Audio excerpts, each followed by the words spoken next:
reúne 54 programas de pós-graduação em filosofia no Brasil, reconhecidos pela CAPES. Destes programas, 54 oferecem cursos de mestrado, sendo um mestrado profissional e um mestrado profissional em rede. 31 programas oferecem cursos de doutorado.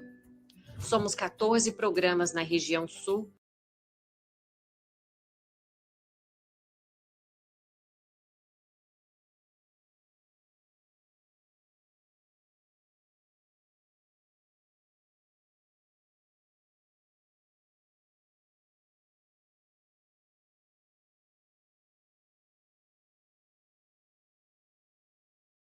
reunir os nossos GTs e toda a nossa comunidade filosófica. Trabalhamos para defender os interesses dos nossos programas e para defender a filosofia em seus diversos âmbitos de pesquisa e docência, do ensino médio ao ensino universitário. Nossa atuação é orientada para a promoção de um ambiente de debate sobre temas da sociedade e do mundo desde uma perspectiva filosófica. A Ampof acredita na liberdade de expressão, no pensamento crítico, em uma sociedade livre e soberana, na coletividade, na comunidade, na justiça social e em uma sociedade plural e livre de preconceitos. Ampof, Associação Nacional de Pós-Graduação em Filosofia.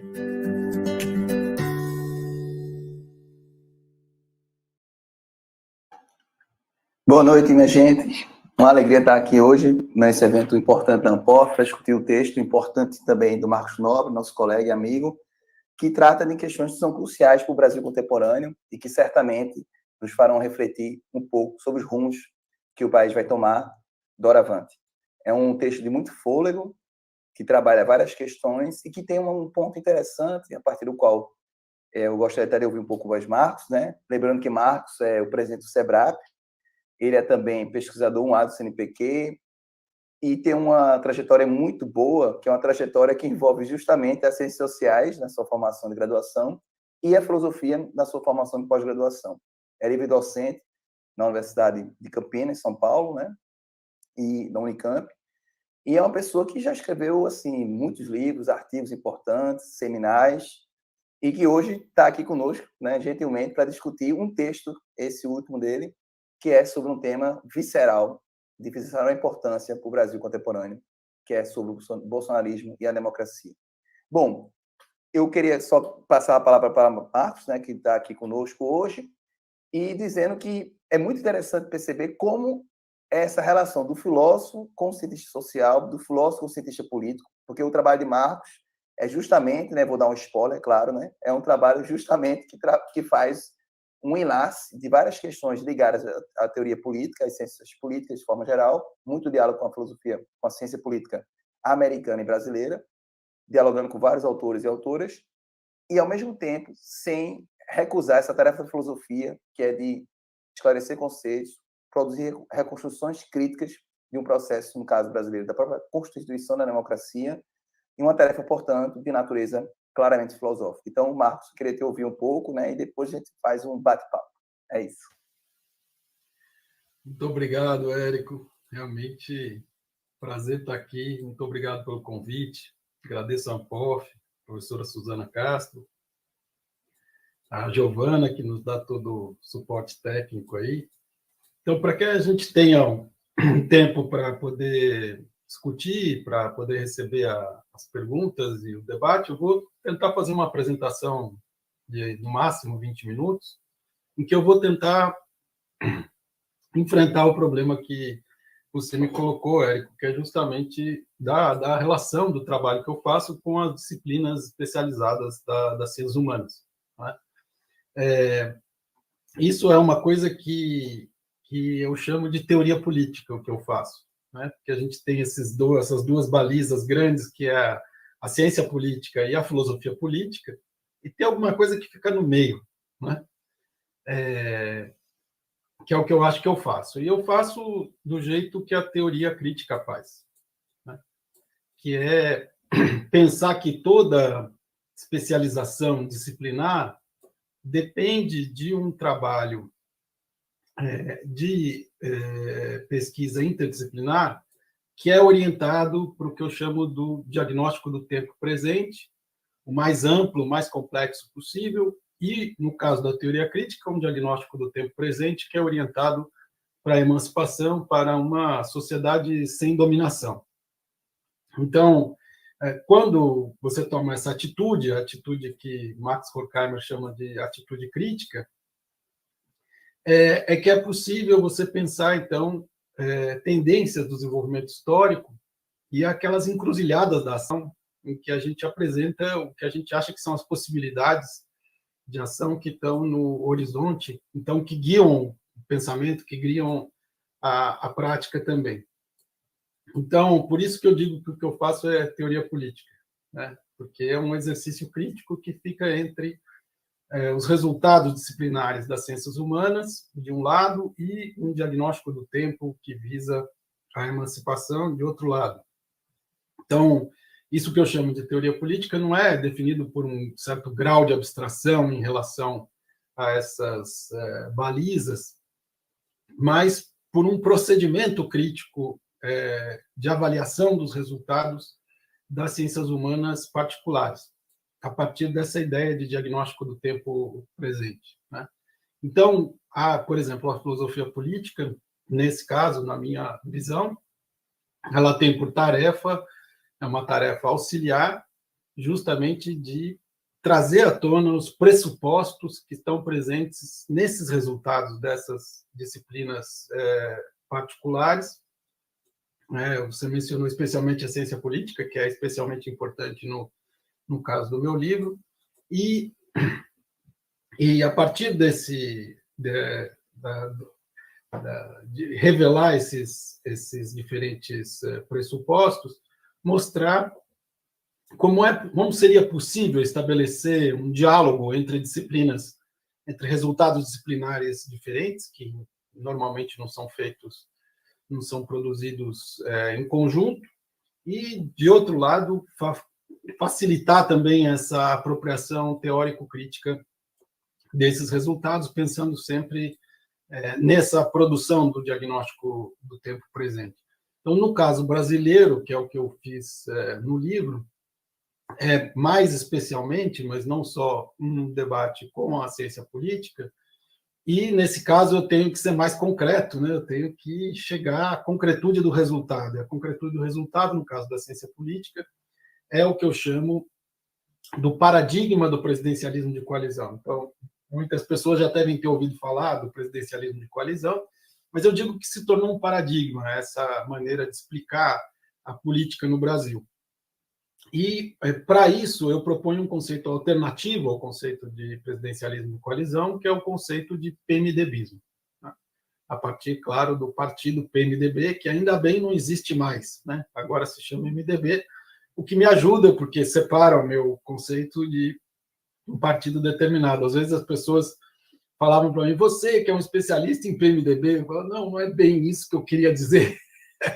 Eu estava querendo dizer que, assim, entre 1994 e 2013, tinha dois polos que disputavam o poder federal e tudo que tinha no meio eram partidos de tipo PMDB e que eram especializados em venda de apoio parlamentar.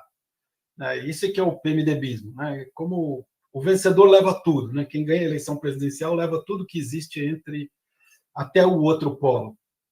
E que isso é uma característica brasileira que precisa ser explicada, porque ela produz supercoalizões, não são simplesmente coalizões, são supercoalizões. Como precisa ser explicado o governismo desse sistema político, né? O fato de um partido ter apoiado quem quer que seja na eleição presidencial, no dia seguinte da eleição está com quem ganhou, certo? Então, isso é peculiar e tem que ser explicado. E eu acho que se a gente ficar no nível meramente institucional, e eu não estou querendo com isso diminuir o aspecto institucional da coisa, pelo contrário, com esse governo a gente tem clareza da importância das instituições, né? Ainda mais. Mas o que eu estou querendo dizer é que eu não consigo enxergar dessa maneira qual é o sentido social do PMDBismo, né? O sentido profundo do PMDBismo. Então, para isso, eu preciso, apesar do meu foco estar dirigido para as instituições políticas, eu preciso olhar de um outro lugar que não seja só o funcionamento institucional para poder entender. E o conceito de PMDBismo quer fazer isso na medida em que ele pretende fazer o seguinte, dizer, olha, no pensamento social brasileiro, na tradição intelectual de pensar o Brasil, o conservadorismo é um tema central, né? Um tema muito importante. Mas eu acho que nós não pensamos suficientemente o conservadorismo democrático. Nós temos boas razões para isso, porque os períodos democráticos, digamos que não foram muitos no Brasil, né? Nem muito longos. Mas, enfim, como é que eu penso o tema do conservadorismo quando eu tenho democracia? E foi isso que me levou a formular a ideia de PMDBismo, ou seja, uma maneira de ligar esse sentido social do funcionamento das instituições com o próprio funcionamento das instituições. Foi essa um pouco a minha ideia, dizendo o seguinte, o PMDBismo é uma maneira de você travar mudanças profundas, tanto no que diz respeito ao combate às desigualdades, quanto no que diz respeito à própria democratização da democracia. Certo? Então, esse arranjo, ele não é um arranjo só que tem um lado fisiológico evidente, né, que os partidos se encastelam no Estado, se reproduzem, etc. Mas ele tem um outro lado que é, sob a democracia, travar mudanças que normalmente você esperaria como resultado da democracia. E, para isso, quando eu vou falar do período Bolsonaro, eu falo que nós estamos na forma limite do PMDBismo. Por quê? Porque se o PMDBismo é um conservadorismo democrático, se não tem mais democracia, o PMDBismo também não faz sentido como conceito. Quer dizer, aí nós vamos ter um conservadorismo que é autoritário mesmo, né? É um outro tipo de arranjo, não é esse tipo de arranjo que eu tento descrever. Por isso que é a forma limite, né? Porque é o PMDBismo do sistema político, ou uma parte grande dele, que topou colaborar com um projeto autoritário, certo? Então, essa maneira, como eu tento descrever o que eu faço, o que eu fiz no livro, é também uma maneira de tentar entender a situação atual como uma forma limite, porque ela é uma combinação do que eu chamo do partido digital bolsonarista, né, que se vale da institucionalidade democrática para destruir a institucionalidade democrática, e do modo de funcionamento tradicional da democracia brasileira, desde a redemocratização, que é o PMDBismo. Essa forma limite é essa associação, que eu chamo de um processo de coadaptação entre essas duas coisas, o bolsonarismo e o PMDBismo. Então, essa forma limite, ela é uma forma limite porque o conceito é um conceito pensado para circunscrever o conservadorismo democrático. Ao mesmo tempo, eu tento ligar o conceito de PMDBismo com desenvolvimentos que são desenvolvimentos mais amplos, globais, né? Particularmente, eu tento ligar o PMDBismo com o período conhecido como neoliberal, né? Para mim, o PMDBismo é uma expressão brasileira do neoliberalismo. Nesse sentido, para mim, tem várias teses de diagnóstico de tempo no livro, né? Vou tentar apresentar aqui rapidamente algumas, mas uma delas é justamente a ideia de que o neoliberalismo ele não instaurou uma nova ordem por meio de uma ruptura institucional. O que o neoliberalismo fez, para mim, foi aparelhar a ordem anterior, que era a do capitalismo estatalmente regulado, né? O que a gente muitas vezes chama de estado de bem-estar social nos países onde isso existiu, né? Não é o caso do Brasil. Então, uma das teses importantes do livro é justamente dizer que não é mais possível construir uma ordem que seja uma ordem pós-neoliberal da mesma maneira. Então, eu acho que a Wendy Brown tem uma expressão muito feliz quando ela fala das ruínas do neoliberalismo, e eu tento no livro um pouco caracterizar o que seriam essas ruínas e o que a gente pode fazer com esses escombros, né? O que dá para construir com isso.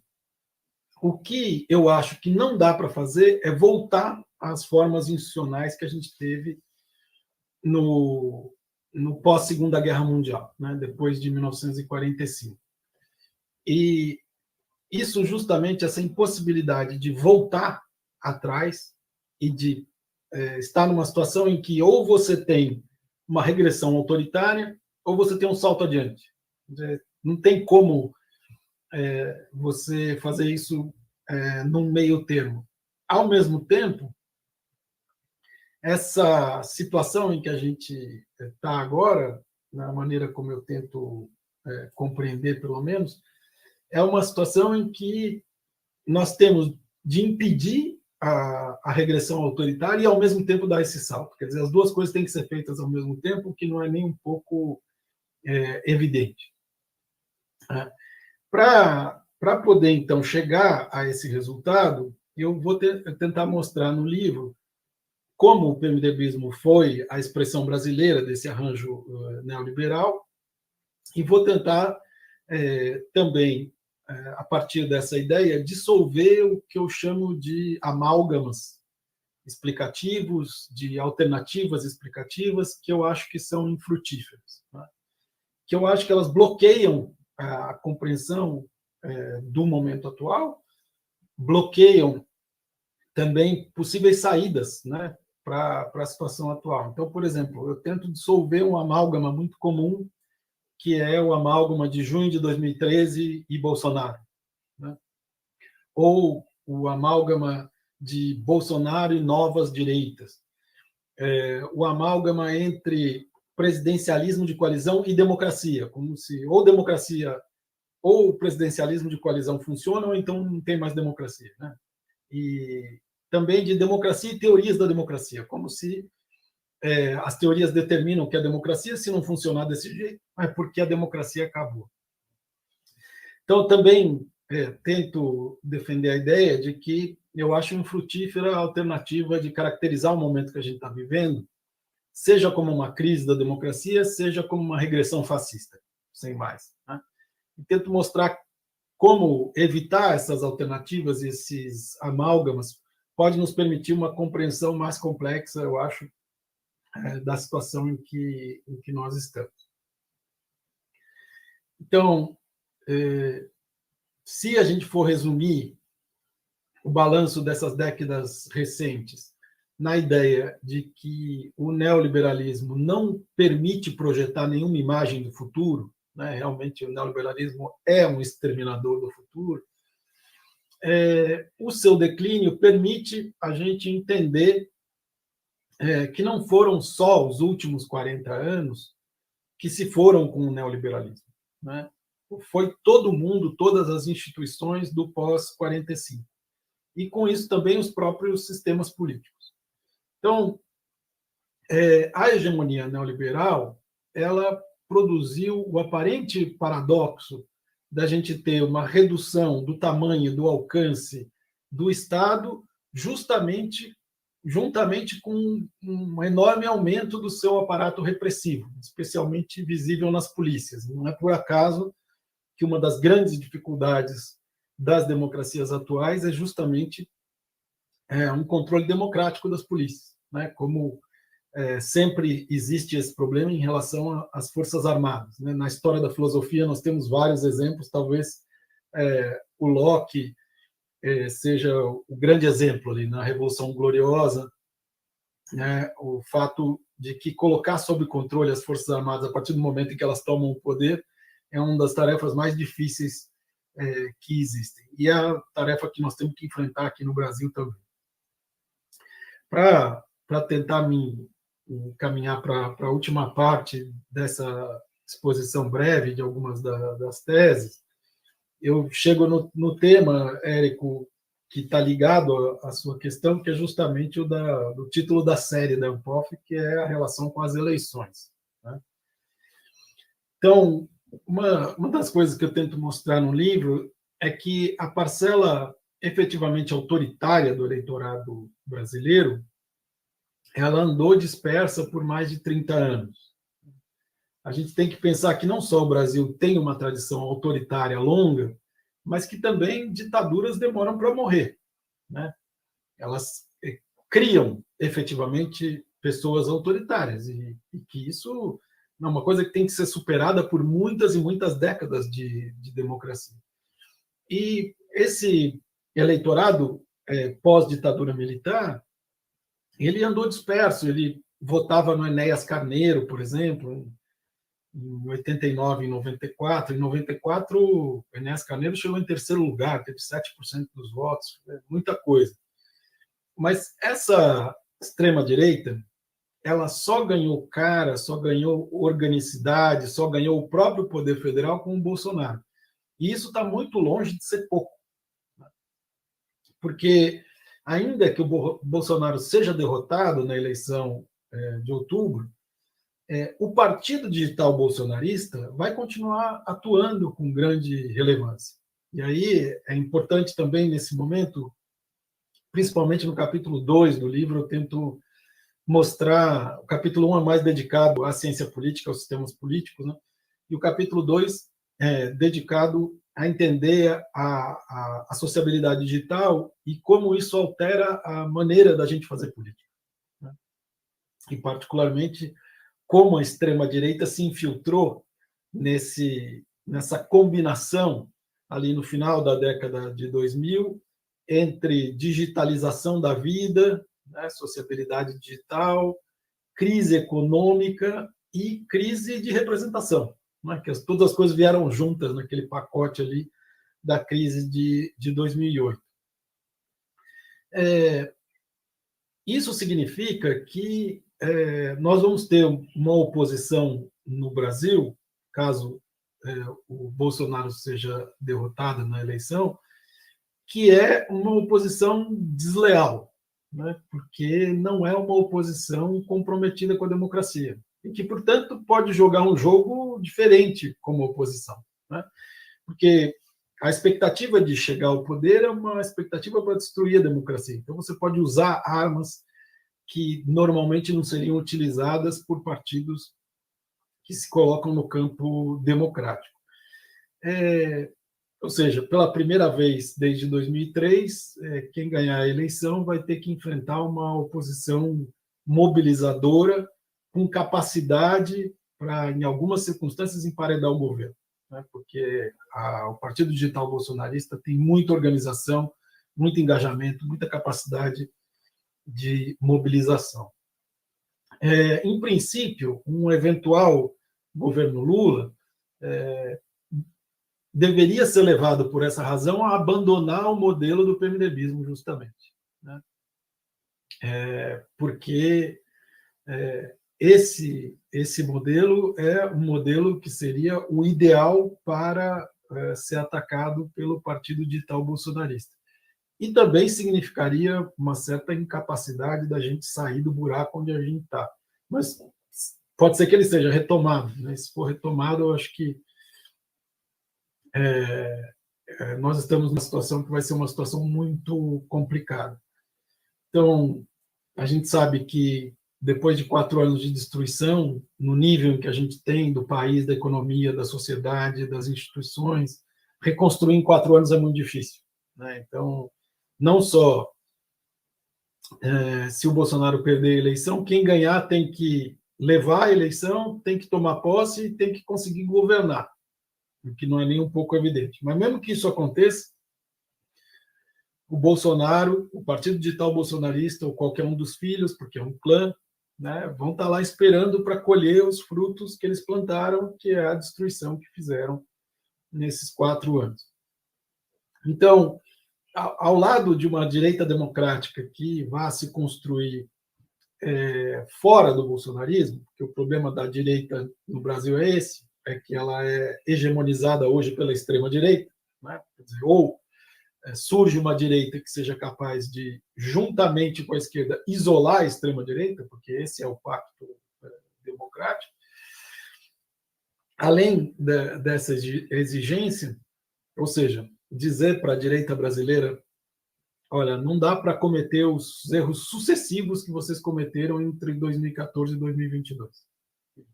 Se vocês não aprenderam nada com as barbaridades que fizeram nesses 8 anos, realmente não vai ter uma sobrevida da democracia no Brasil. Aquela coisa da estratégia da direita brasileira de querer entregar o PT, o Lula, para as piranhas do Rio, para passar todo mundo em cima, livre, e o que todo mundo viu é que foi um processo de autofagia do sistema político. O sistema político se autodestruiu, né, e que vai ser difícil construir também. Um outro erro que eu acho que é importante também ter claro na direita brasileira é essa fantasia interessada de que eles iam conseguir parasitar e transformar em instrumento da sua pauta, dos seus interesses, a capacidade de mobilização do bolsonarismo, né? Quer dizer, eles não têm capacidade de mobilizar, então eles vão hackear um candidato. Quem hackeia é o partido digital bolsonarista, que tem tecnologia para isso. Então, esse é um dos desafios que tem que ser feito, porque esses movimentos regressivos que a gente vê na atualidade, eles são tentativas de mudar, de controlar mudanças de fundo, né? Que é o que eu tento mostrar no livro. O que mudou? Por que as instituições, tal como funcionaram durante aproximadamente 70 anos, né, no pós-guerra, em diferentes funções sociais, claro, elas ruíram as bases para o funcionamento dela, as bases sociais mesmo. Então, por isso que eu digo que, se tiver saída democrática, tem que ser um salto adiante e não uma volta atrás, né? Não adianta virar para as pessoas e falar assim, olha, vamos voltar para antes de junho de 2013. Primeiro, porque ninguém quer voltar para lá. Segundo, porque não é possível, né? Não é viável. Então, se a gente continuar insistindo em posições meramente defensivas, que querem voltar a uma situação anterior e que é impossível, nós estaremos jogando a favor do autoritarismo. E eu espero que a gente não faça isso. Então, eu acho que eu me mantive dentro do meu tempo, né? E a gente começar a discussão com algumas das ideias aí que estão no livro. Espero que tenha dado para compreender algumas dessas teses aí. Obrigado. Maravilha, poder de síntese aí de um livro grande, né? Com vários assuntos, várias temáticas que entrelaça, como a gente dizia no começo, né? Uma reflexão tanto nas ciências sociais quanto na filosofia propriamente dita, a partir desse viés de teoria crítica aplicada, no caso aí, ao contexto brasileiro, e que percorre um arco de tempo significativo na história da democracia brasileira, né? Certamente vai ser motivo de muita reflexão durante muito tempo, esse 2013 até, esperamos, a queda do governo Bolsonaro, né? Bom, tem várias questões que a gente pode começar a conversar, mas eu queria destacar um pouco. Você falava do PMDBismo, né? E que parece que ele vai cadenciando, a impressão que eu tive, ele cadencia as mudanças, né? Então, mesmo no governo de esquerda, certas pautas não conseguiam entrar, ou não conseguiam a celeridade que deveriam ter, por conta desse cadenciamento do PMDBismo, que se reflete, claro, numa negociação de cargos, enfim, de emendas parlamentares, tudo mais, que já havia dentro do governo do PT, na verdade. Então, estava presente no governo do PT.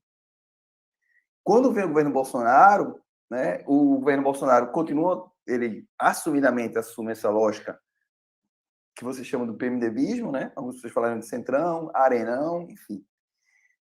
E o que é curioso é que, de alguma forma, é como se algumas pessoas defendem essa tese, né? O Christian Lynch, que já fez debate contigo, né, que é um amigo querido, ele diz, olha, de alguma forma o Centrão, o PMDB, de alguma forma segura Bolsonaro, ou seja, o que segura Bolsonaro seria, de certa forma, e aí isso justifica o fato de Bolsonaro ter se aliado com esses partidos que vão compor o que a gente pode chamar de PMDBismo hoje, e que tem uma coisa muito curiosa no teu livro, que eu vou me permitir fazer esse entrelaçamento, que é que você diz que é como se os PT e o PSDB tivessem disputado a hegemonia pela presidência e alguns estados chaves, como São Paulo, né?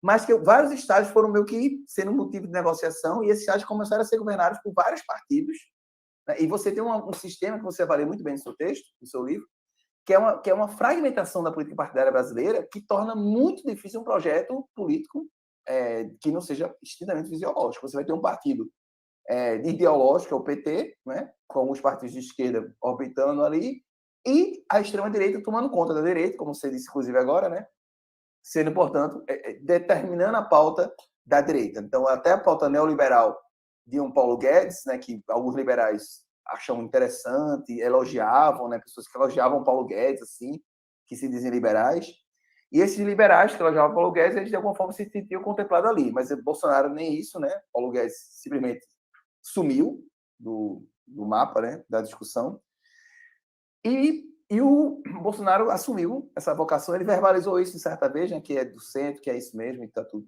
que é isso e acabou. Mas o que parece que é perigoso hoje é que é como se esse pessoal tivesse dito assim, olha, a gente pode ir pressionando em troca de emenda parlamentar, orçamento secreto, por aí vai. A gente suporta tudo, até uma baderna, até uma confusão, para depois sair como grande negociador, como grande, diríamos assim, harmonizador da República, depois que houver um conflito grande após a eventual derrota de Bolsonaro.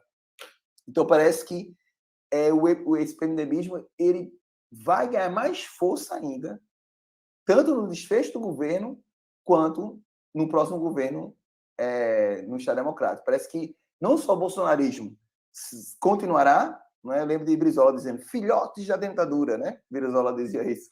Não só o bolsonarismo continuará, que não deixa de ser o filhote da ditadura, claramente, com o apoio do Exército, mas como também certo PMDBismo que você coloca no seu texto, parece que vai ganhar muita força. Em outras palavras, parece que o horizonte próximo não é tão promissor, né? O que é que você acha? Eu espero que você esteja errado. Porque se você estiver certo, aí realmente não sei como é que a gente vai evitar a destruição da democracia. Porque você está muito correto, a ideia é essa mesmo, do cadenciamento, né? De você controlar a velocidade, travando as mudanças que forem muito profundas. E isso, no meu raciocínio, está ligado justamente a essa ideia das super coalizões, das super maiorias. Ou seja, quando você tem coalizões, quando você tem maiorias de apoio ao governo, seja qual for o governo, né? Esse é o governismo típico do sistema político. Então, quando você tem um apoio congressual ao governo que chega a 70%, 75% do Congresso, isso significa que você transformou a oposição numa franja parlamentar, né? Que não tem capacidade, pode espernear quanto quiser, mas não tem capacidade de mudar os rumos, efetivamente, daquele governo, que é o papel de uma oposição em um país democrático. Quer dizer, uma oposição ela tem o papel de tornar o governo mais coeso, né? Porque ela obriga o governo a ser coeso, a ser mais homogêneo. E o que acontece? Quando você não tem uma oposição de fato, quando a oposição é uma oposição formal, ela fica na franja do sistema, a oposição se torna uma oposição interna. Porque você tem tanta gente dentro da coalizão e todo mundo tem tanta capacidade de vetar a iniciativa do outro que, para você andar, você tem que andar com todo mundo junto. Então, é muito difícil andar quando você tem tanta gente presa junta no mesmo cubículo, né? Que, no caso, é o governo. Então, é exatamente essa ideia de como eu acho que funciona o PMDBismo. E por quê e de que maneira ele cadencia, qual é o sentido dele como forma conservadora da democracia. E isso tem relação também com esse outro aspecto que você levantou, que é o da fragmentação e do fisiologismo.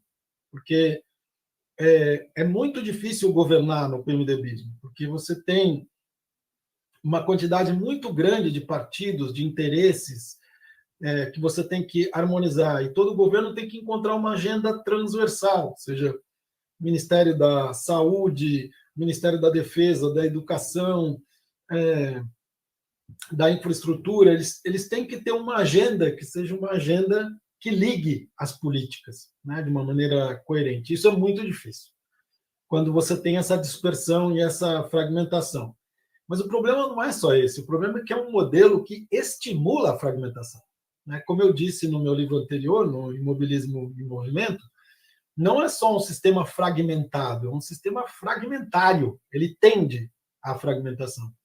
Porque justamente quando os partidos se especializam em vender apoio parlamentar, enquanto dois partidos se especializam em coordenar governos, né, a especialização, fica muito interessante migrar de partido, criar um partido, fundar um partido, e assim por diante.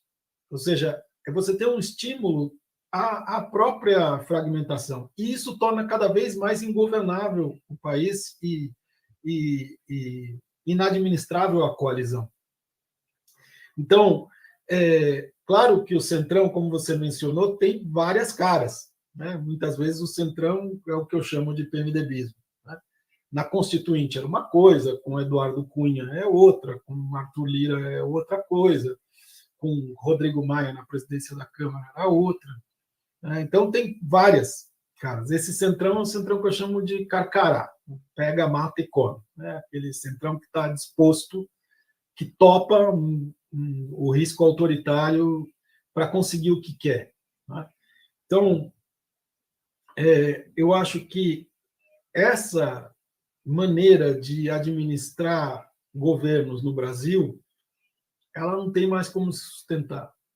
Claro, teve a reforma eleitoral de 2017, muito importante, que ainda não teve, né, que proibiu coligação em eleições proporcionais e estabeleceu cláusula de barreira. Ela é muito importante para diminuir a fragmentação, mas a gente viu que em 2018 ela não teve efeito ainda, que ela vai demorar um pouco para ter efeito, até 2030. Vai ter. Né? A gente já está vendo um certo processo de aglutinação, formação de federações, etc. Mas vai demorar um pouco para mostrar os seus efeitos. E quando você pensa num sistema com esse grau de fragmentação que nós temos, que é quase recorde mundial, não dá mais para continuar nesse jogo. Especialmente porque eu também tento formular isso no livro. O PMDBismo ele é caracterizado por uma lógica de que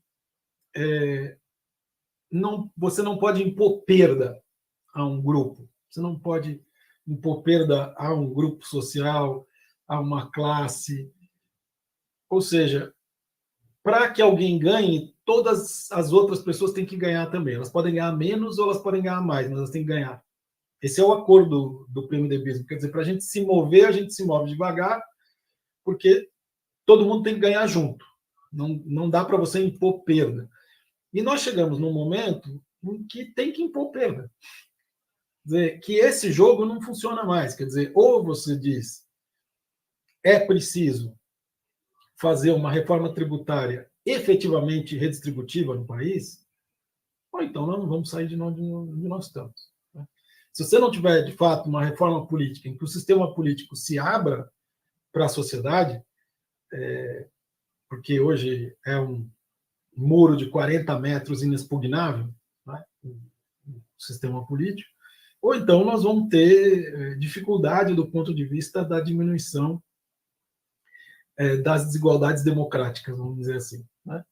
Então, eu tenho a impressão, para voltar à tua primeira intervenção, que o PMDBismo é algo que, se for restaurado, vai ser um caminho para a gente ir para as mãos da extrema-direita e do autoritarismo. Então, espero que ele não aconteça. Também não, espero que não, espero estar errado. Eu achei interessante, enfim, poder até tocar. Você, no seu livro, você propõe algumas saídas, assim, mas eu vou falar delas um pouco mais para frente. Eu queria trazer um pouco esse debate que você coloca com relação ao Bolsonaro ter hackeado o sistema político, né?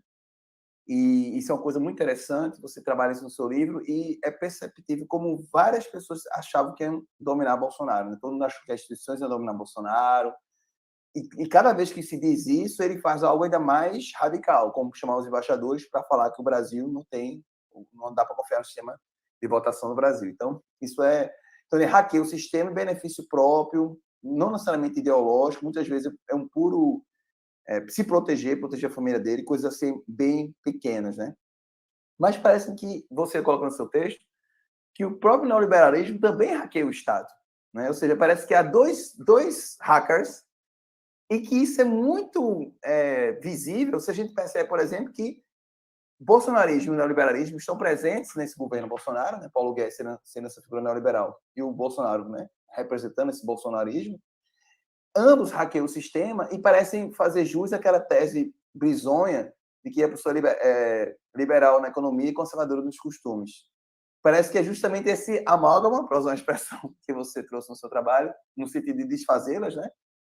Mas que, ao mesmo tempo, parece que essa junção aí foi que permitiu a ascensão de Bolsonaro, né? Isso me permite conectar com outro ponto relevante do teu texto, que é uma tese que é, diríamos assim, muito instigante, que nos faz refletir, e certamente pessoas podem pensar de forma dissonante, que é a ideia de que, de modo nenhum, Bolsonaro foi uma espécie de acidente, como alguns cientistas políticos defendem, né? Que foi um acidente, que foi uma coisa extraordinária, né? E, por outro lado, eu vou terminar fazendo um pouco uma questão mais complexa, por outro lado, também a ideia do ovo da serpente tampouco é uma ideia que, segundo você coloca no seu trabalho, tão pertinente, né? Então, você tenta, é um trabalho muito hercúleo até, né, de tentar desfazer essas percepções que são, diríamos, em algum nível, standards, né? Ou seja, bem estabelecidas, etc. E você coloca isso em questão, né? Então, primeiro, né, essa coisa do hacker, ou seja, tanto o neoliberalismo como o bolsonarismo são hackers do Estado, e essa junção do conservador, do liberal na economia e conservador nos costumes parece ser muito bem a cara desse governo Bolsonaro, no sentido que são dois hackers que estão, de alguma forma, usando o Estado em benefício próprio. E além disso, entender como é que isso foi possível.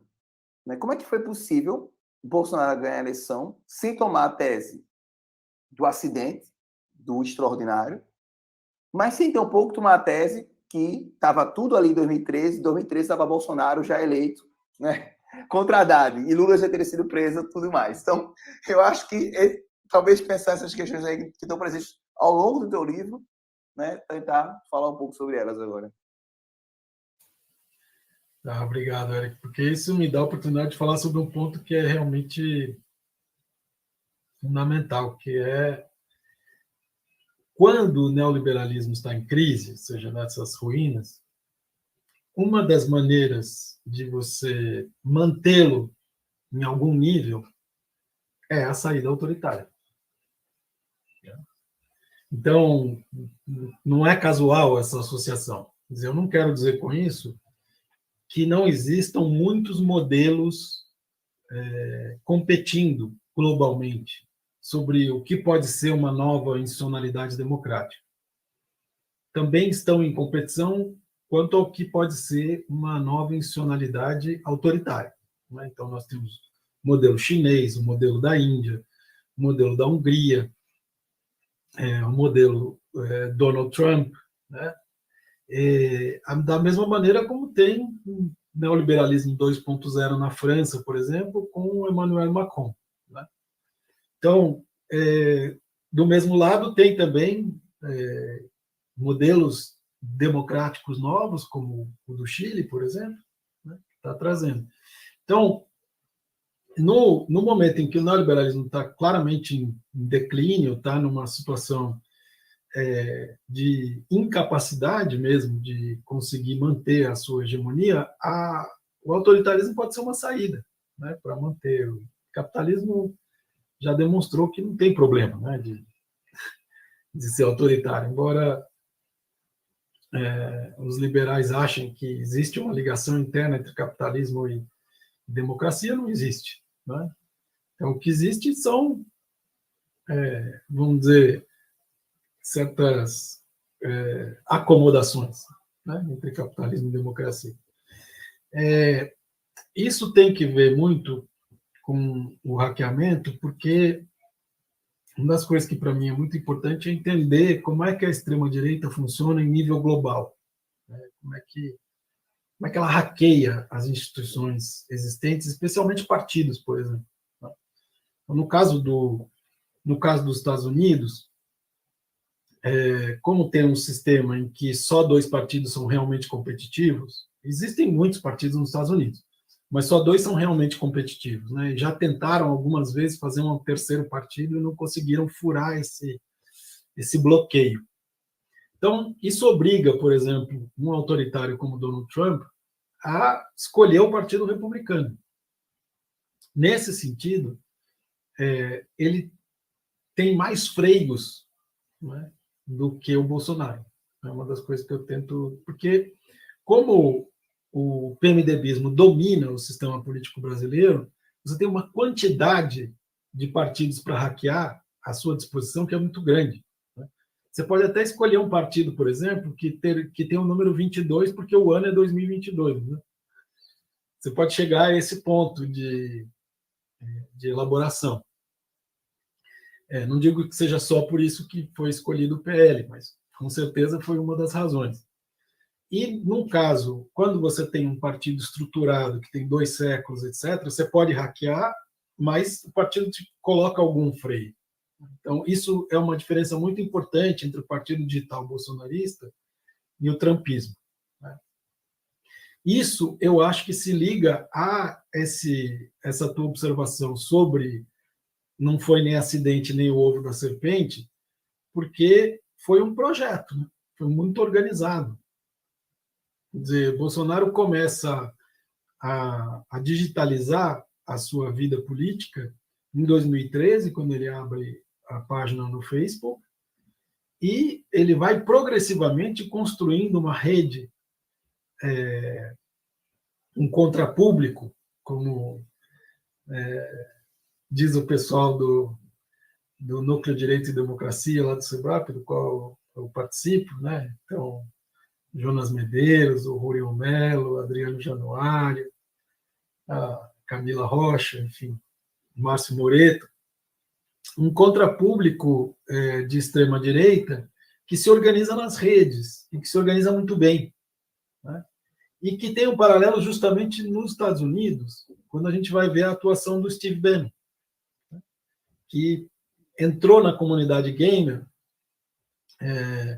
ali quando teve o chamado Gamergate em 2013 e 2014, para justamente trazer um contingente muito grande desse pessoal, que era o pessoal da zoação, da zoeira, para a extrema-direita, né, para dar esse espaço, e que foi desaguar na campanha do Trump depois. Né? Então, uma das coisas, Érico, que eu acho mais complicadas, no caso brasileiro, é que eu acho que a gente sabe muito pouco sobre como é que se construiu o Partido Digital Bolsonarista. Eu acho que a gente sabe pouco sobre como ele funciona hoje, mas a gente sabe um pouco mais. Mas sobre a história dele, a gente não sabe nada. Ou pelo menos eu não sei, é isso que eu digo no livro. Pode ser que tenha algum estudo muito aprofundado que eu não consegui encontrar. Então, nos Estados Unidos, você sabe exatamente em que dia de 2010 o Trump se encontrou com o Steve Bannon porque ele queria ser candidato em 2012. No final, ele abriu mão e só foi candidato em 2016, pré-candidato, né? Candidato a candidato no Partido Republicano. A gente tem muito pouca informação sobre isso. Isso é fundamental para a gente saber como é que o Partido Digital Bolsonarista se formou. Também para a gente encontrar maneiras de combatê-lo, né? De isolá-lo democraticamente. Então, Bolsonaro não foi acidente porque ele era o único candidato outsider que tinha estrutura e organização. Era uma estrutura e organização que todo mundo fala, mas aonde que estava essa estrutura e organização? Porque, de repente, as pessoas viram uma intenção de voto e falaram, mas de onde vem tanto voto?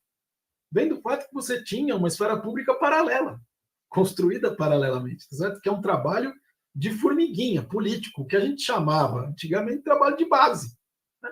Trabalho de base hoje é trabalho na rede, é trabalho digital, certo? E a extrema-direita mundial fez isso muito bem. Então, tem uma construção de uma candidatura outsider, você tem a construção de um público antissistema nesse período de 2013 até 2018, que chega lá e não tem uma candidatura antissistema que se oponha à candidatura de Bolsonaro. Então, isso foi um problema grave, porque fizeram todo o movimento que fizeram, né, para fazer o golpe parlamentar contra a presidente Dilma e tudo, mas não se organizaram para ocupar a institucionalidade. Enquanto isso, o Bolsonaro estava se organizando. Então, ele não é acidente, certo? Não é casual. Né? E ele construiu, eu tento mostrar isso no capítulo 3 do livro, como é que ele foi construindo a candidatura dele, né? Começando nas forças de segurança, passando para o eleitorado evangélico, chegando ao agronegócio, de como foi uma construção paulatina, e foi uma construção que teve muita resistência. Foi uma disputa pela hegemonia dentro do campo da direita muito violenta, violenta mesmo. Então, não foi acidente. E, ao mesmo tempo, não foi ovo da serpente, porque quando a gente faz pesquisa sobre junho de 2013, tudo que existe sobre junho de 2013, nos mostra claramente que, como você coloca junho de 2013 numa perspectiva global, essas revoltas entre 2011 e 2013 aconteceram em ditaduras, aconteceram em democracias dirigidas pela esquerda, aconteceram em democracias dirigidas pela direita, e tiveram consequências muito diferentes. Né? Então, nos Estados Unidos, por exemplo, o Occupy Wall Street se organizou e se cristalizou na candidatura de Bernie Sanders em 2016 e em 2020. Você fala, bom, Bernie Sanders não conseguiu ser o candidato. Não, mas ele conseguiu mudar a agenda do Partido Democrata, o que é enorme. Né? Na Espanha, o Podemos, ou Unidas Podemos, agora, que sai diretamente do ciclo de protestos, não conseguiu dominar o sistema político, mas conseguiu se colocar lá de uma tal maneira que impediu o acordo de cúpulas partidárias que acontecia antes. E hoje está apoiando um governo de coalizão que está fazendo progressos à esquerda muito importantes. Né? Então, dependendo, tem a situação trágica do Egito, a gente poderia entrar nos exemplos. Então, vou dizer, olha, Bolsonaro não estava escrito lá em 2013. Dizer isso é justamente tirar a responsabilidade do que a gente fez ou deixou de fazer em 2013 e depois. E a gente inclui o quê? O sistema político, os partidos, o que decidiram fazer com aquela energia social que apareceu. Certo? Como o sistema político decidiu se blindar contra a sociedade, ao invés de se abrir e dizer, não, entendemos o recado, vamos fazer uma reforma política aqui, nós estamos sabendo que desse jeito não está dando mais. Não, ao contrário. Disseram, olha, vamos enfiar a cabeça dentro da terra, embaixo da terra, e vamos esperar passar, porque o pessoal está insatisfeito, uma hora passa. Né? Um erro brutal, né, de política, ou seja, você não conseguia oferecer direção e alternativa para uma energia social nova, de pessoas que tinham se politizado de uma maneira que não é a maneira tradicional de se politizar. Tinham se politizado nas redes e depois se politizaram nas ruas diretamente, sem a formação política que normalmente se tinha antes.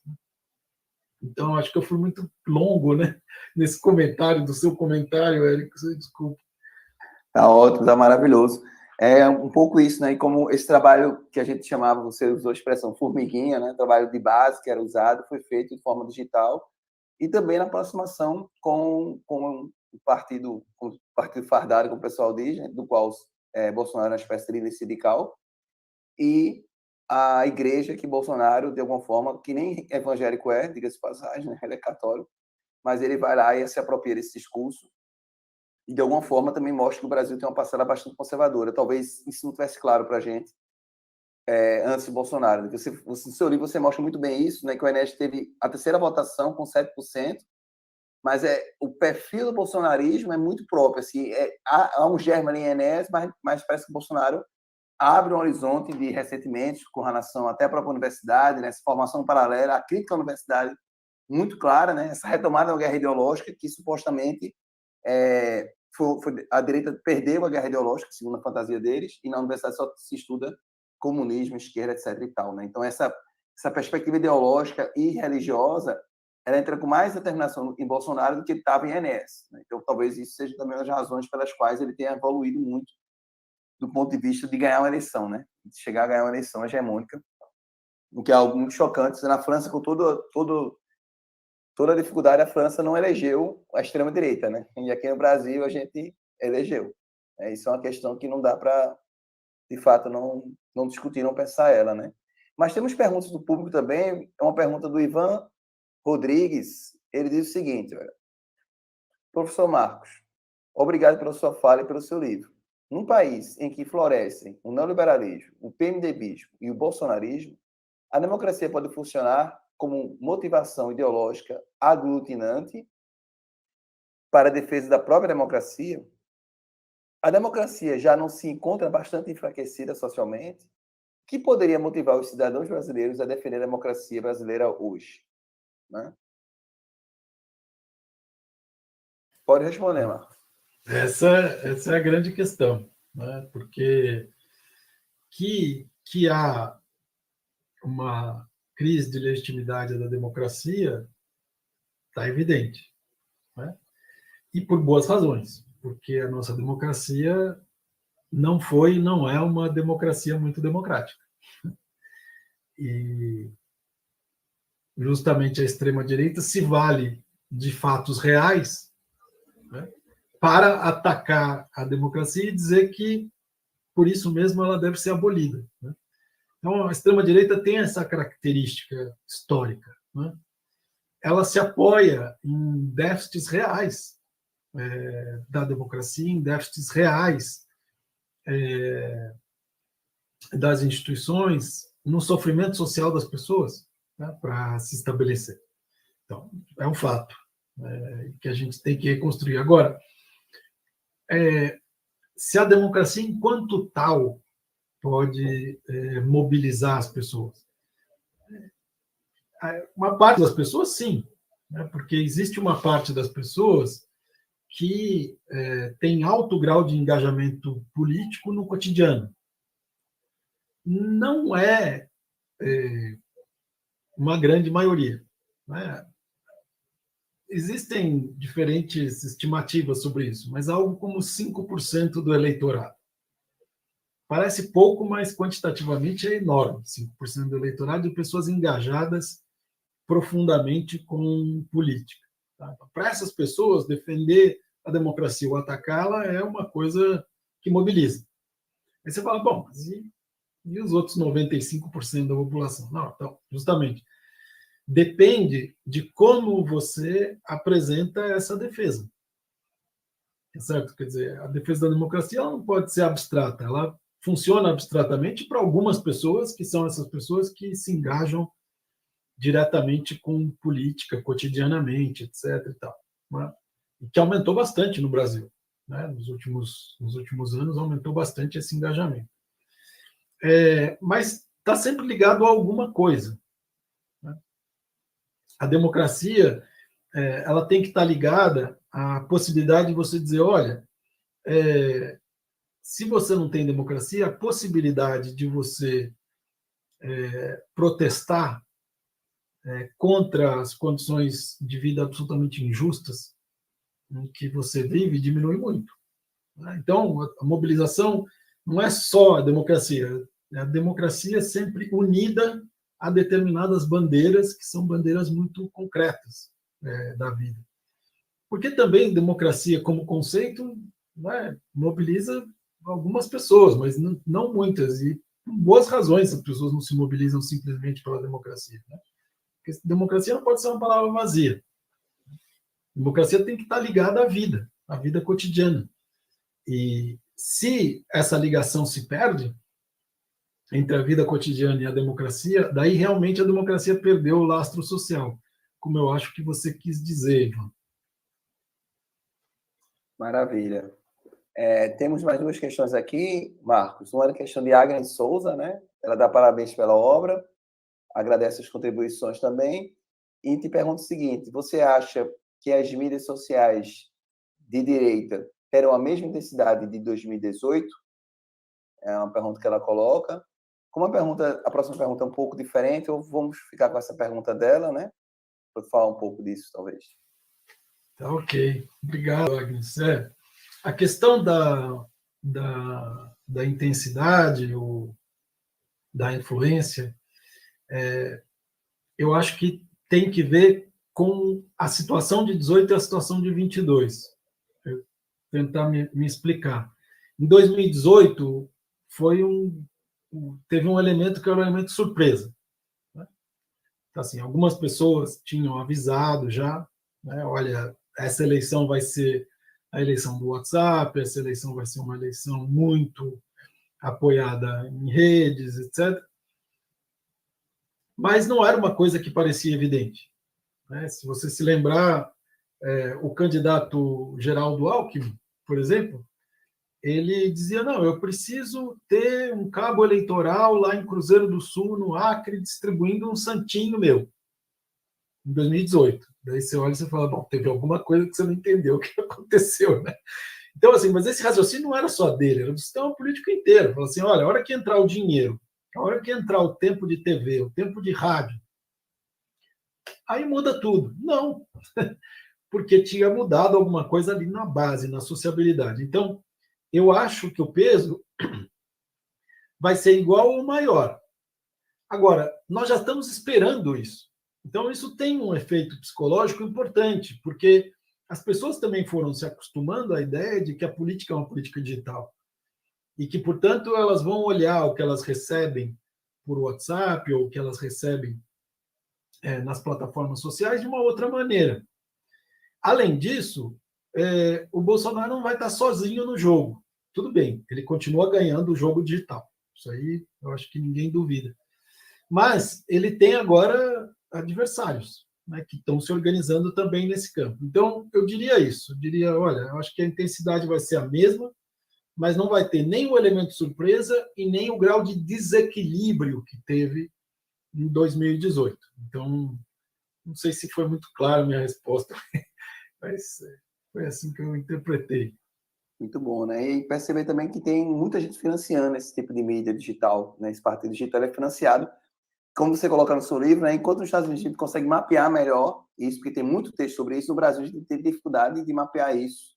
Mas até alguns jornalistas que já foram do mainstream, que fazem coisas paralelas em defesa do bolsonarismo, eles claramente são financiados pelo agronegócio, né? Parece que há um grande investimento do agronegócio nessas produções de notícias falsas, né? Mas Marcos teve mais duas questões, tá? Uma do Lianto. O Lianto coloca o seguinte, né? Dá boa noite para a gente. E ele pergunta o seguinte: como vocês veem nesse contexto de reforma do ensino médio, em que os sindicatos todos aparelhados por partidos pelegos da ordem e centrais sindicais que nada fazem, não vêm fazendo e nem vão bater de frente com esse projeto de aprofundamento, de acabar com o resto de público nas escolas, né? Ou seja, é um pouco essa questão relativa ao ensino, né? Como, de novo, segundo ele coloca os sindicatos seriam pelegos, etc., né? Mas talvez pensar um pouco também como o bolsonarismo atacou, como dizia a universidade, mas também o ensino, de modo geral, fortemente, né? Fortemente, tanto do ponto de vista do corte de verbas, quanto do ponto de vista de uma tentativa de implementação de uma agenda ideológica, né? Eu acho que tem vários aspectos nessa questão. Talvez, Érico, dê para a gente abordar dois aspectos, são muitos mesmo, mas eu acho que uma coisa que ficou clara para a gente é que a pandemia ela adiou o nosso encontro com o desastre bolsonarista do ensino, né? Porque maquiou o fato dessa coisa de ter feito ensino remoto, de não ter tido escola durante 2 anos, da universidade estar fechada, etc. e tal, maquiou um problema de financiamento, que fica evidente agora que você volta para o presencial. Então, assim, você, Érico, está numa federal. Você sabe que a partir de setembro não tem mais dinheiro para funcionar a universidade. Assim, para abrir a porta mesmo. Não estou falando da destruição das pesquisas que levaram décadas para ser feitas e tudo isso, que já é uma catástrofe, assim, é um incêndio do Museu Nacional, né, em cada laboratório, vamos dizer assim, né? Nesse momento, eu acho, Leandro, a ficha vai cair, sabe? Que a escola está caindo, que não tem mais como abrir a porta, e vai ser um momento, eu acho, de grande mobilização estudantil. Eu tenho essa expectativa. Embora a gente tenha uma desorganização muito grande do ponto de vista do protesto social, em uma desorganização que vem de algum tempo, eu acho que é um momento em que vai ficar muito patente essa situação. Tá? E espero realmente que as escolas e as universidades se mobilizem, né? Que a gente tenha um outono secundarista, né? Uma coisa assim, não, já vamos estar onde é que a gente vai estar? Né? Nós estamos no inverno, já me perdi, Érico, já não sei mais. Mas nós vamos estar no verão, sei lá, na passagem do inverno para o verão secundarista. E também nas universidades. Eu espero que isso aconteça. Agora, o outro lado da tua questão, que tem que ver com o sindicato, é o seguinte: o que eu tento dizer no livro é que o que se fez e o que se tentou, o que se não fez em 2013, teve um efeito em 2016. Né? Quer dizer, o fato de o PT, que estava no poder em 2013, ter optado por continuar o PMDBismo e não enfrentá-lo, né, em tentar fazer uma reforma política séria naquele momento, tentando abrir o sistema político para aquela energia das ruas, teve como efeito o fato de que essa energia foi buscar uma instituição como a Lava Jato, né, que prometeu fazer uma reforma que não podia fazer, tá certo? Ao mesmo tempo, levou toda essa energia social para a direita, né, e provocou esse efeito no sistema político de autofagia, de autodestruição. E nesse momento, a partir do golpe parlamentar de 2016, o PT entra em modo de autodefesa. O que, enfim, eu não vou culpar alguém por querer se defender quando está tentando sobreviver, certo? Quando a sua vida está em risco. Mas teve um efeito isso do ponto de vista organizativo. Né? Os sindicatos, no governo Temer, foram completamente destruídos, certo? Nas suas fontes de financiamento, etc. E tal. E, do ponto de vista organizativo da rua, nós estamos, desde 2016, que a gente avança, consegue construir uma massa crítica e daí a gente recua, sabe? Você não tem uma organização que vai num crescendo, que você, né, você consegue fazer uma manifestação, você consegue colocar determinadas pautas, essa discussão evolui, produz uma nova pauta, daí você engrossa a manifestação. Você tem idas e vindas o tempo todo, muita ruptura, e especialmente com a pandemia, né? Porque aí tinha a questão da gente ter responsabilidade e tal. Então, eu espero que essa situação seja superada, que a gente consiga reencontrar organização social e mobilização social que a gente perdeu, porque a mobilização passou para a mão da extrema-direita. Não pode ser desse jeito, né? Então, eu sei que eu não consegui enfrentar o problema que você me colocou, mas eu acho que eu coloquei outros problemas para você, né, Bia? Maravilha. É a disputa das ruas, né? No pós-pandemia. Que não acabou a pandemia, mas pelo menos se arrefeceu, né? A nossa colega e amiga, Georgia, também da diretoria da Ampof, né?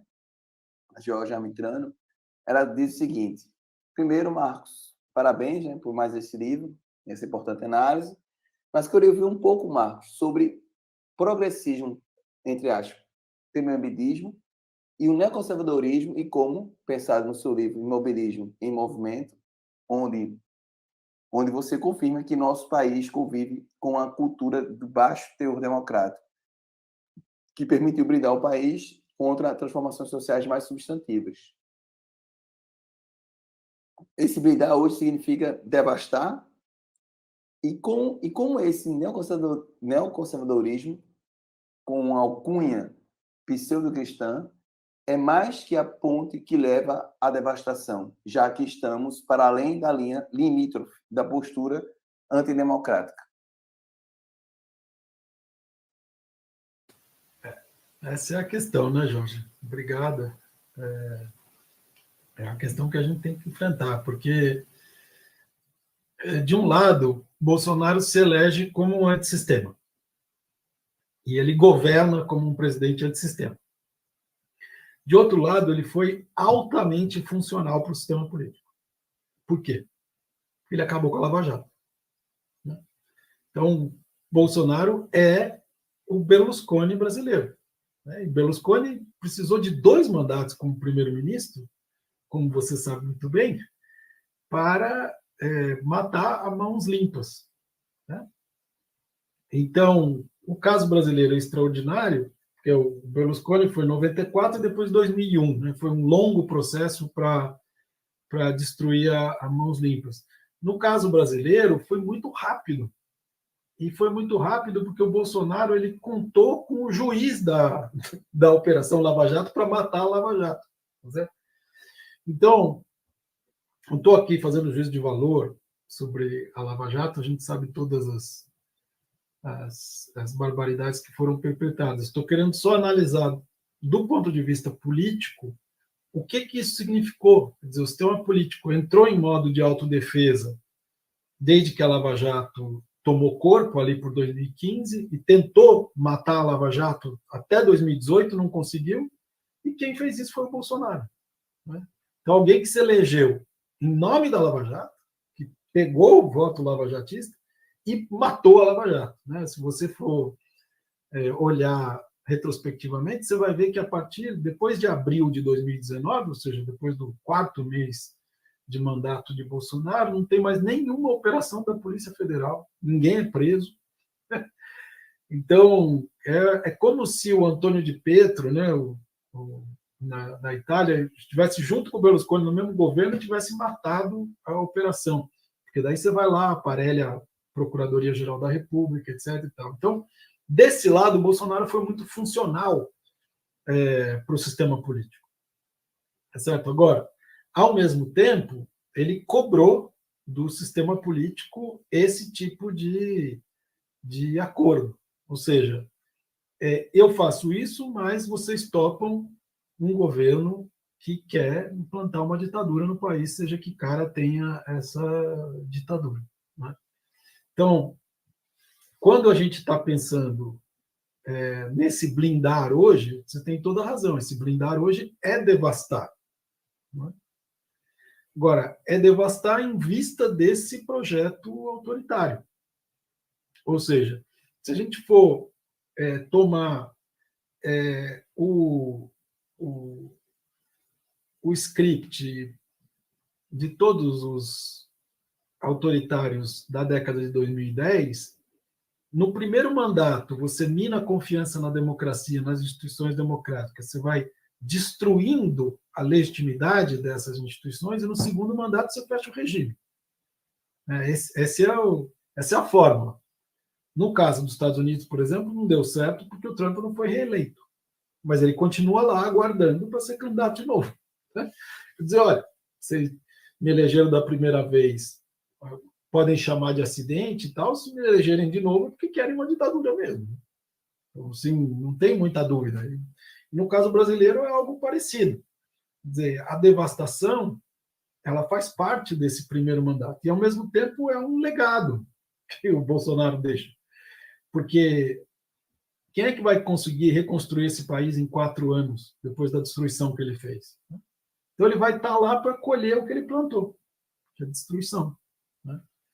Então, nós estamos, você tem toda a razão, para além dessa linha limítrofe da postura antidemocrática faz muito tempo.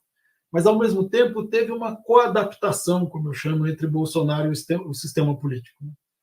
Então, interessava para o sistema político matar a Lava Jato, interessava para o Bolsonaro se defender da justiça, impedir um processo de impeachment, cuidar da sua base, né, e entregar para o Legislativo, por exemplo, uma parcela substantiva do orçamento. Né, e não, por acaso, um orçamento que é secreto. Né? Então, em uma democracia, se existe um orçamento que é secreto, é porque você não está mais exatamente numa democracia. Né? Você está em algum lugar, como você mesma disse, limítrofe. Exato, né? Entregar o orçamento e, de certa forma, até o próprio governo, né? O Bolsonaro terceirizou o governo para o PMDBismo, né? Para o Centrão, que, na verdade, governa hoje, né? O Brasil. Não sei, Marcos, como a gente não tem mais nenhuma questão aqui no chat, de repente eu pensei, se você quiser, pode fazer suas palavras finais, suas considerações finais, né? Eu sei que a gente está nessa rotina de trabalho muito grande, você deve estar também, não é? E começar também agradecendo muito por tua disponibilidade, por essa conversa maravilhosa. Claro que tem zilhões de questões para conversar. Eu só queria colocar uma coisa, porque eu acho que é relevante. Na página 237 do teu livro, né, você lança mão de um programa mínimo, eu estou te citando, né, um programa mínimo de contenção efetiva de processos como esse que culminaram no que aconteceu, né? E você coloca, né, tem que incluir pontos como a proibição de que chefes de procuradoria da Polícia ou da Justiça possam ser indicados para o Tribunal Superior pelos mesmos presidentes que os nomeou, né? Novo estatuto explícito e implícito para as Forças Armadas e Policiais, novos mecanismos institucionais e capazes de garantir a interdependência do presidente da Câmara em relação à presidência, o que diz respeito, por exemplo, ao pedido de impeachment. Então, parece que, de algum modo, você coloca no seu texto, tem uma pergunta aqui ainda, chegou agora, a gente pode finalizar agora também, mas parece que no teu texto aponta também que a saída é pelo fortalecimento das instituições, ou seja, de algum modo, o hacker entrou no sistema porque o antivírus não estava suficientemente robusto, né? Para usar outra imagem aqui, que eu acho que é interessante. E tem uma questão aqui do Vicente, né? Que ele coloca o seguinte, né? Marcos, pensa ser difícil construir um projeto político democrático, emancipatório, uma democracia refém dos projetos neoliberais, né? Como você vê a relação entre democracia e capitalismo? O Marcos falou um pouco disso, mas ele pode, de repente, desenvolver um pouco mais. E, a partir dessa questão, Marcos, e dessa minha breve consideração, você fica à vontade também para fazer suas considerações finais, reforçando um agradecimento imenso por tua participação aqui conosco. Eu é que agradeço, Érico, a oportunidade de falar do meu livro. A gente sabe como é duro escrever, como é difícil publicar, e como é mais difícil ainda você debater, né, o livro. Então, assim, são 3 etapas muito difíceis, então eu sou muito agradecido ao POF por essa oportunidade. De fato, esse programa mínimo, Érico, é já um programa ambicioso, né? Porque eu estou querendo dizer, olha, é mínimo, mas é ambicioso. E, ao mesmo tempo, é de uma construção da institucionalidade que já leva em conta um risco de regressão. Porque se tem uma coisa que ficou clara para a gente, é que nós não pensamos em instituições que poderiam ser hackeadas por um autoritário. E que agora isso tem que entrar no nosso horizonte.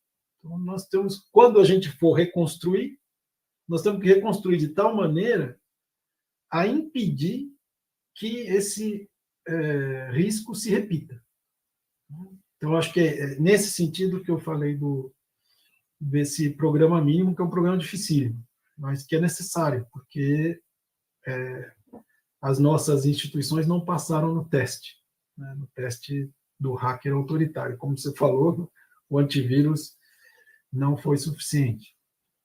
Sobre a questão do Vicente, é muito interessante, Vicente, porque isso daí é uma coisa que está um pouco na base mesmo das coisas que eu penso, e tem muito que ver com o texto do Klaus Hoff, lá no começo da década de 80, em que Klaus Hoff começa mostrando que dois antípodas, né? Então, Mill e Marx, os dois não acreditavam que fosse possível democracia de massas e capitalismo, que se tivesse democracia de massas, o capitalismo ia acabar.